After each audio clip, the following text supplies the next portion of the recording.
Jason corta.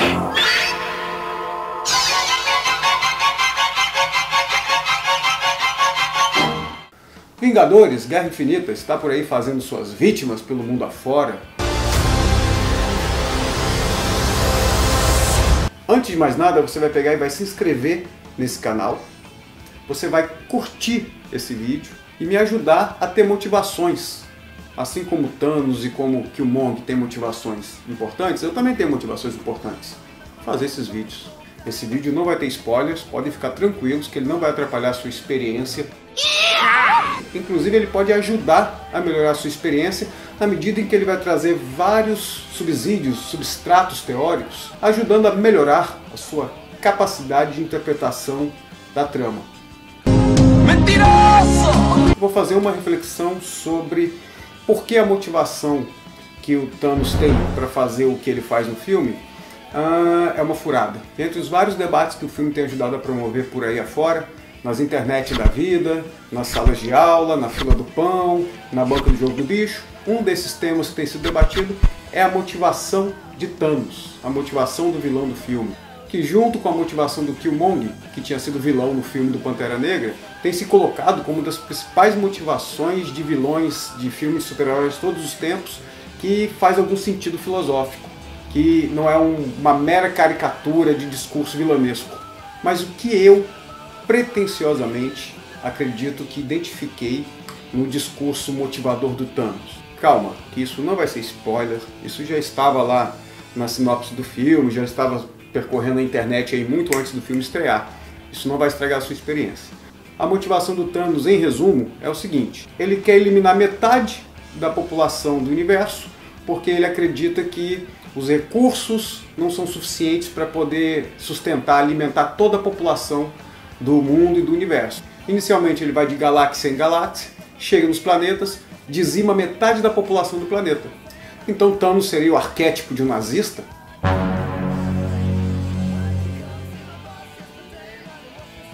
Não sei, não parei para pensar ainda, né, nos pormenores disso. Mas uma coisa curiosa no discurso dele que afasta um pouco do nazismo é que ele propõe fazer isso, dizimar metade das populações dos planetas onde ele chega, porque ele acredita que isso vai ajudar a ter um equilíbrio.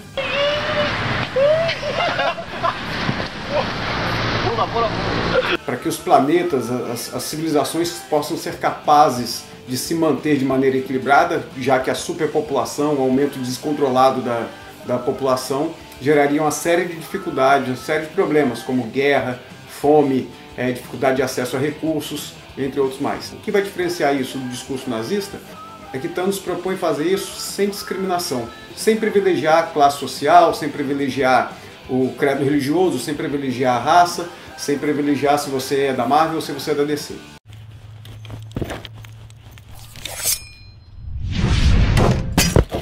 E isso tem gerado uma grande discussão sobre a motivação de Thanos ser uma motivação legítima, se você pode levar em conta e considerar que é razoável o que ele propõe, ou não. É uma desumanidade de qualquer jeito. Bom, eu acho que tem um problema nessa motivação dele. E como eu já falei, isso não é spoiler nenhum. Só que na trama do filme Guerra Infinita, ele quer encontrar as 6 joias do infinito, que seriam artefatos, que são artefatos poderosíssimos, que dá a qualquer um que as possua o maior poder que já se pôde ter na mão de uma única pessoa. Praticamente o cara vira um deus. Se ele tiver as pedras, ele vai conseguir colocar em prática esse objetivo dele em uma escala intergaláctica. Ele vai conseguir fazer isso de uma única vez. Ele não precisa ir de planeta em planeta para poder conseguir fazer isso. E como eu falei, gente, até aqui não tem spoiler nenhum, ok? Até aqui tudo isso já está estabelecido lá na sinopse do filme. O que a trama do filme vai mostrar, que é o que vai gerar a sua experiência de assistir a trama, são as coisas que vão acontecer no meio da jornada dele para ele poder conseguir pegar essas joias. Bom, vamos lá. Mas eu acho que essa motivação dele ela tem um grande problema. Essa motivação do Thanos, ela é uma teoria que existe no mundo real, que já existia lá no século XVIII. Ela foi criada por um pensador religioso chamado Thomas Malthus. Ela faz parte de um conjunto de teorias filosóficas do liberalismo, que é uma corrente de pensamento que prega uma determinada visão de mundo, de como o mundo tem que ser governado, como que as riquezas têm que ser geridas, de que maneira as relações entre as pessoas têm que funcionar. E Thomas Malthus ele é um dos representantes dessa corrente de pensamento, o liberalismo. E ele defende uma ideia que é muito parecida com o que o Thanos apresenta no filme como motivação. Um dos grandes problemas que gera desigualdade, problemas sociais, crises econômicas, são os pobres. Isso mesmo, Thomas Malthus coloca tudo na conta da pobreza, na sua conta. Segundo Thomas Malthus, você, por existir, é que é responsável pelos problemas da humanidade. Como que funciona o raciocínio de Thomas Malthus para poder defender essa ideia? Bom, segundo ele, não é possível no mundo produzir todos os recursos suficientes para sustentar toda a humanidade. Por quê? A proporção em que a população cresce é uma proporção absurdamente maior do que a proporção em que os recursos para poder sustentar essa população são capazes de ser produzidos. Ele diz que a população, as pessoas, elas se reproduzem numa escala geométrica, que é 1, 2, 4, 8, 16, 32, 64 e por aí vai. Ela vai dobrando em cima da própria quantidade anterior. E faz sentido, né? Porque um ser humano, ele pode ter vários filhos. O Mr. Catra pode ter 25. Já a capacidade de produzir riquezas, com a limitação espacial que a gente tem, não cresce nessa mesma proporção. Segundo Thomas Malthus, a capacidade de produzir recursos cresce numa proporção aritmética, que é 1, 2, 3, 4, 5, 6, 7. Faz um pouco de sentido porque na medida em que você tem um determinado terreno aqui agora, esse terreno ele produz uma determinada quantidade de recursos. E no período seguinte de produção, ele não vai conseguir produzir 2 ou 3 vezes mais, ele geralmente vai produzir a mesma quantidade. De uma maneira geral, de maneira bem resumida, é nisso que se baseia a tese de Thomas Malthus para explicar por que não é possível, né, no mundo se produzir recursos para alimentar todo mundo. E aí ele começa a dizer que a culpa é dos pobres, porque os pobres que se reproduzem muito. Na medida em que os pobres não teriam controle de natalidade, na medida em que a falta de acesso a instruções, a algumas orientações, iria também possibilitar esse crescimento desenfreado. Então ele coloca tudo na conta dos pobres, né? A incapacidade do mundo de produzir recursos para sustentar toda a civilização é porque os pobres se reproduzem muito, segundo ele. A partir dessa constatação, Thomas Malthus começa a dizer que algumas coisas que no primeiro momento parecem desumanas seriam necessárias. Então ele começa a dizer que, por exemplo, as guerras, epidemias, genocídios, são coisas que, num determinado ponto, são necessárias, porque ajudam a reduzir a população do mundo, trazendo um equilíbrio para a capacidade da humanidade de sobreviver nesse planeta. Olha só, não é que Thanos deve ter lido Thomas Malthus? Mas como eu havia falado no começo, tem um problema nesse discurso de Thomas Malthus e, consequentemente, também na motivação de Thanos. Quando ele cria essa teoria, que é final do século XVIII, o mundo está começando a viver a Revolução Industrial.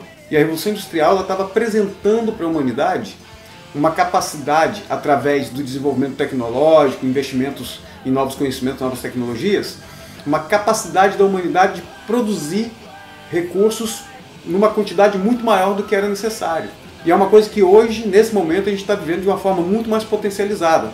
Como que os avanços tecnológicos estão fazendo com que cada vez mais nós, a humanidade, sejamos capazes de produzir recursos em uma grande quantidade. Aquelas áreas que antes produziam uma determinada quantidade, eram limitadas a produzir uma determinada quantidade de recursos, com novos conhecimentos tecnológicos, aquele mesmo espaço ele pode dobrar ou triplicar a quantidade de recursos que se produz ali. Não tem desculpa para Thomas Malthus, não. Na época em que ele viveu, que era o final do século XVIII, já estava surgindo a Revolução Industrial que estava apresentando essa capacidade para a humanidade. Com os avanços tecnológicos da época, com a implementação da mecanização da produção, já estava se percebendo que a humanidade estava sendo capaz de produzir muito mais recursos do que ela precisava. Então, primeiro furo na teoria de Thomas Malthus. Segundo furo, como que eu posso dizer que não é possível produzir recursos para toda a população do mundo ter acesso enquanto você tem uma desigualdade social muito grande, enquanto você tem uma concentração de riqueza muito grande? Na medida em que você tem os meios de produção, que são as terras, que são as indústrias, que é a própria riqueza financeira do mundo, concentrada na mão de poucas pessoas, e a maior parte da população não tem acesso a isso, como que eu posso dizer então que não tem recursos para todo mundo? E é isso que Thanos não leva em conta. Tem que ir lá ver onde é que está esse recurso, malandro. Bom, o recado hoje era esse, fazer essa pequena provocação aí sobre a tese de Thanos. A tese de Thanos, legal. Mostrando que é possível encontrar alguma substância e algum debate relevante nos filmes de super-heróis da cultura pop, ok?